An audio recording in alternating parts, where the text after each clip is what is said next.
Hi, folks. This is Alex Jones. I'm looking for people that have the wisdom to spot savings, opportunity, and recognize risk. Saving means to make money. The Cal-Ben Pure Soap Company can save you thousands of dollars and give you good old-fashioned real soaps that are triple concentrated and twice as good as what you're using now.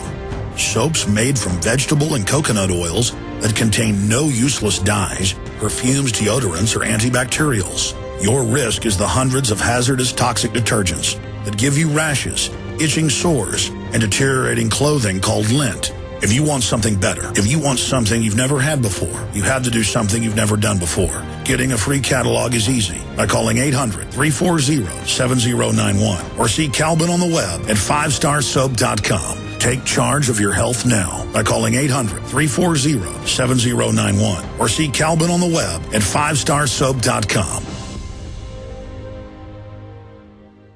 Hi, this is Alex Jones. This holiday season, more than half of our nation is in need of help due to the shattered economy. So now is the time to express the holiday spirit more than ever. Consider helping those you love with the most important gift, a supply of delicious, easy-to-fix, and very storable foods from eFoodsDirect.com. Their holiday gift and family packs start at $99 for a 16-day supply, while their 5-week supply of quick and easy-to-fix meals includes a personal backpack in case of a grab-and-go emergency. Order their combo gift pack, and you'll save hundreds, plus get free shipping on your entire order. Call eFoods today at 800-409-5633 or visit them online at eFoodsDirect.com/Alex to find the special. That's 800-409-5633 or eFoodsDirect.com/Alex. You can bet your life on eFoods Direct. This is Alex Jones with 5 good reasons you should consider buying a solar power generator. Number 1, new climate legislation could easily double or triple your electric bill. Number 2, our new energy czar wants to control how much power your electric company allows you to have. It's true. Total government control of electricity in the name of smart grid technology is coming. Number 3, in some areas of the country, the power grid is dangerously overloaded. And now new socialist legislation is only compounding the problem. Number 4, dangerous weather is always a threat to local grids. Every year, thousands of families lose their power from weather-related outages. Number 5, a solar power generator provides powerful backup insurance and peace of mind. Folks, I really believe in the solar power generators offered by Solutions from Science, one of my oldest sponsors. You can get more information at www.mysolarbackup.com. That's mysolarbackup.com. Remember, the government doesn't own the sun, so go to mysolarbackup.com or call 1-877-327-0365.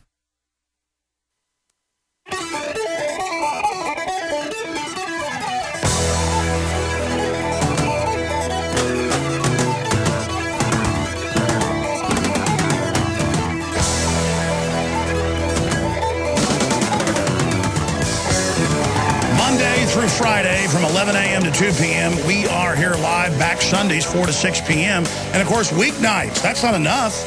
We're back weeknights, 7 o'clock, InfoWars Nightly News. Why, it's 2 hours long sometime. You know, soon I'm going to add a few commercials in and get it up to different network specs and button it down. But I'm actually enjoying this whole beta testing phase to figure out what I want to do with the show. I may even use the other set we've got built but hasn't been seen. I'm putting in another voiceover studio right now. I mean, I want to get more reporters. I want to get more hosts. I mean, I've got TV systems I can get on right now. The big dirty secret, though, is you get on a British satellite system. I've got one offering an hour show right now, years ago, offering again. You get on U.S. systems or channel 2000-something on one of the dish systems, you might have 50,000, 100,000 viewers, maybe, if the show's been on for 6-7 months and people get used to it. Again, we have millions and millions a day, and it's growing through the internet and good old-fashioned AM and FM, but also XM, channel 166, which is a lot of people. So what's happening is basically I'm developing the TV show. I will package it for TV, so it's formatted that way. And then we'll get it on this cable system, that system. And I think it'll probably end up reaching 4 or 5 million more people a week total if we get on a bunch of different systems. That's just a new audience. They need to be reached. But overall, it's about the investigative journalist teams. It's about the constant news and constant reports and condensing it down to 30 minutes or an hour a night. I haven't really decided yet. I'm leaning towards 30 minutes just so it's quick and easy, but has all the information people need. More of a discipline type format, which is hard for me to do, obviously, because I love knowledge and love information. But we're doing all of this because of you. So if you haven't donated yet at InfoWarsMoneyBomb.com, please do today. Again, NPR gets government money and then begs for money. And nobody says that's wrong. But when people that are patriots do it, there's this system-wide stigma because they're scared of good people giving and pooling our resources together. Look at all the other people I bring on as a platform, all the other activist groups and organizations and the systems we've helped launch, from We Are Change to Ron Paul saying half his first-run support came from this show. He said that here on air 4 years ago. This is an important platform. It's not perfect. In fact, I don't have a high view of myself at the end of the day. I mean, I know we're all fallen creatures, but the message is what is important. Be part of this 4th annual Money Bomb. Help us get the new crew we need, the expanded crew, 3 or 4 more people. Help us, 5 people if we can afford it, and help us get the extra equipment we need to actually syndicate the show now. And by the way, the free streams are at Infowars.com and PrisonPlanet.tv.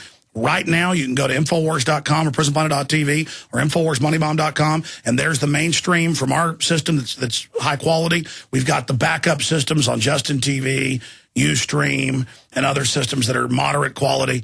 It's all there right now. Get that link out to everyone you know. Since we started the show an hour and a half ago, we've raised an additional $20,000. It's up to $74,000 right now. We need to go all the way to the top, $500,000 to hire the 4 or 5 people and to buy that equipment and to not have to eat into our emergency reserve.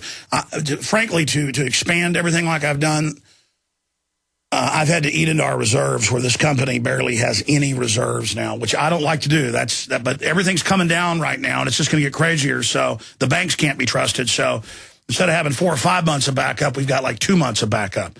So I wasn't even going to do a money bomb until I was being attacked a few months ago, and I realized, the system is attacking me for doing this because they're scared of it. We should do this, but I'm going to shut up now and try to give Joel Skousen the floor, joining us from his home via video Skype. Joel Skousen, again, fighter pilot, a decorated, I think a Marine Corps fighter pilot. I haven't scanned over his whole bio today. And worked in so many areas. His, of course, uncle, Cleon Skousen, wrote really some of the original handbooks that did accurately map what the globalists were up to, this whole crony anti-free market system. But, Joel, you were getting to the critical juncture here that you believe they are. I mean, obviously, they're flaunting it publicly.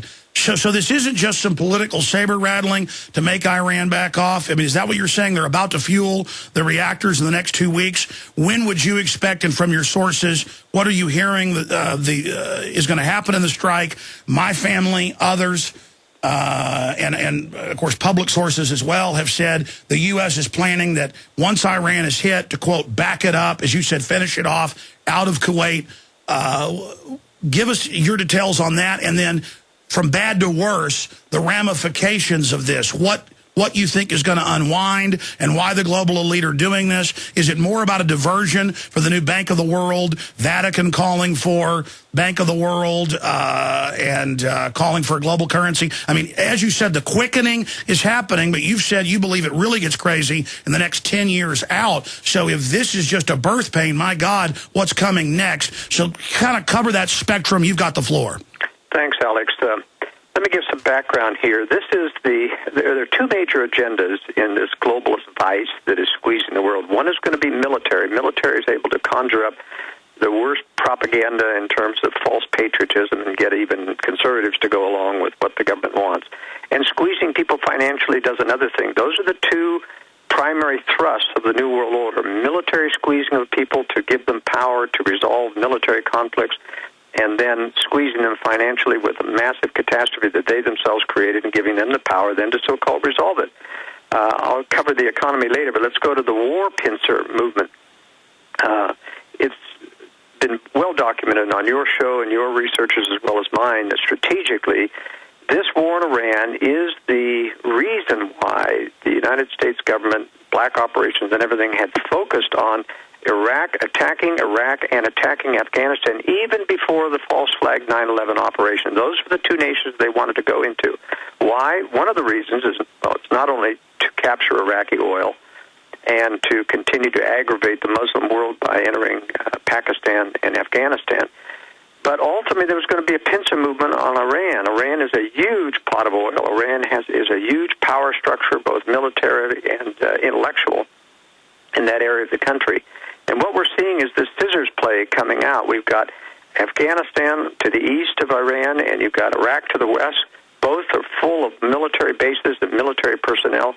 We're at the perfect squeeze movement, except that the U.S. is facing the loss of the bases in Iraq at the beginning of the next year. And I think that is why they pushed up this schedule on Iran, because they've always intended to build these huge 5 major bases. There's 14 total bases in Iraq, but the 5 major bases were built and oversized specifically for what's coming up on attack on Iran. And that's why I think they've had to raise the schedule. And as I said, that's the reason why they sacrificed military secrecy in order to justify this in the public eye. There's a tremendous anti-war sentiment in the United States because of the budgetary problems. Ron Paul's message is resonating with people. We cannot afford another $1 trillion war. So they've got to have a major excuse to pull this off. And as I said, I think they're going to work through the UN. They're going to work through increased sanctions, gasoline cutoff of Iran to try to get Iran to react militarily. I don't think this is going to happen. I think Iran has decided they're going to wait for a preemptive strike so that they've got the appearance of non-aggression on their side when they retaliate. Here's how I think this is going to play. Let me just first of all cover Russia and China's view in this, because a lot of people are focusing on the fact that Russia and China are both still sending over a great deal of military technology to Iran. And they've decried this report that they've already seen that comes out next week claiming Iran secretly developing nukes. That's correct. So, but as happened in Iraq, and it's very important, even though Russia was military supporting Iraq, during the first Gulf War, they were sending in transport airplanes with military reinforcements during the entire, and they weren't touched by American pilots. They're still going to play that game as if we're going to support you, Iran, but I don't think they will. I think they're going to pull out and let Iran fall to this attack.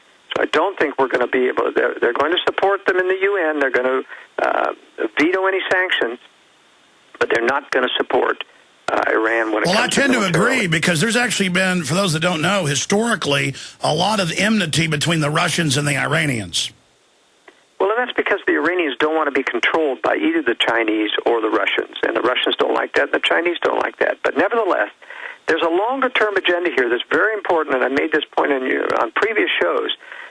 This is not going to lead to the World War III scenario that I'm predicting, the nuclear war that Russia and China are preparing for long-term. They're at least 10 years out on that. But they must prepare the world for the image that the U.S. is the bully of the world.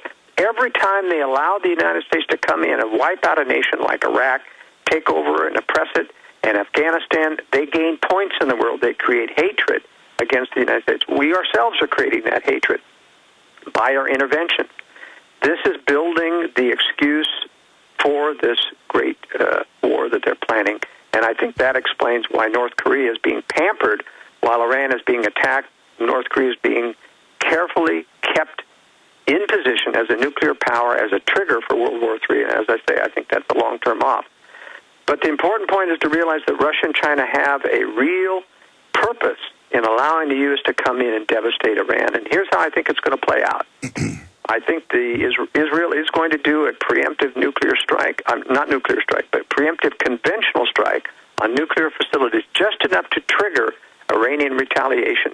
Now, they sent out a warning to Iran and the rest of the world by testing a long-range Jericho missile, which is capable of carrying nuclear weapons.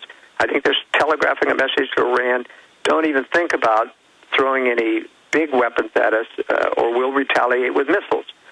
But we have to remember that it is my analysis that this exchange between Iran and Israel will lead, first of all, to an American intervention, and that intervention will be massive. I think the caretaker facilities in the Iraqi bases will immediately be downloaded from U.S. Troops in the United States. It will start to launch a massive interdiction in Iran if they retaliate at all.